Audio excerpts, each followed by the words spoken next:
Jungkook, কোথায় হারিয়ে গেল তোমার সেই প্রমিস? আমার হাতে হাত রেখে তোমার ওয়াদাগুলো। জাঙ্কুক মাথা নিচু করে দাঁড়িয়ে আছে।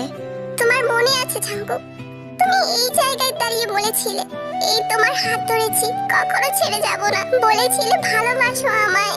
কোথায় গেল তোমার সেই কথা? কোথায় হারিয়ে গেল বলো? জাঙ্কুকদের কথাগুলো শুনে কিছুক্ষণ চুপ করে থেকে বলল, হ্যাঁ আমি ভালোবাসতাম তোমায়, কিন্তু এখন বাসি না। মনে করো এই সবকিছুই টাইম পাচ্ছিল, আর কিছুই না। দয়া করে আমায় ভুলে যাও তে। বাবা মা যেখানে বিয়ে দিতে যাচ্ছে সেখানে বিয়ে করে নাও, দেখবে সুখী হবে। জাঙ্কুকের কথা শুনে তে চুপ করে দাঁড়িয়ে আছে। চোখের কোণ বেয়ে পানি টপ টপ করে মাটিতে পড়ছে। তে কেমন কান্না করতে দেখে জাঙ্কুক আবারও বলল, কান্না করে কি হবে? ভালোবাসা তো আর জোর করে হয় না তে।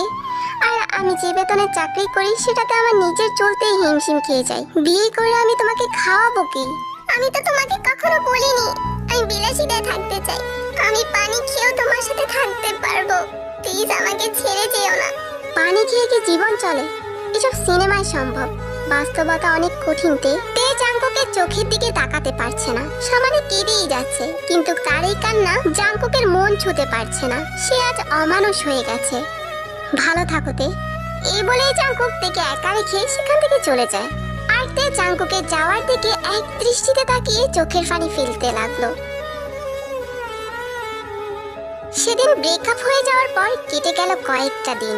এই কয়েকদিনে জাঙ্কুক একটা বারও তের কোনো খোঁজ নেয়নি। কিন্তু তে জাঙ্কুককে মাঝে মাঝে ঠিকই কল করে।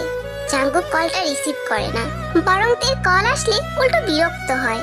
বিরক্ত লাগার কারণটা হলো এখন তার জীবনে অন্য কেউ আছে। সে এখন এক বড়লোক মেয়ের প্রেমে হাবুডুবু খাচ্ছে। মেয়েটার নাম হচ্ছে জেনি।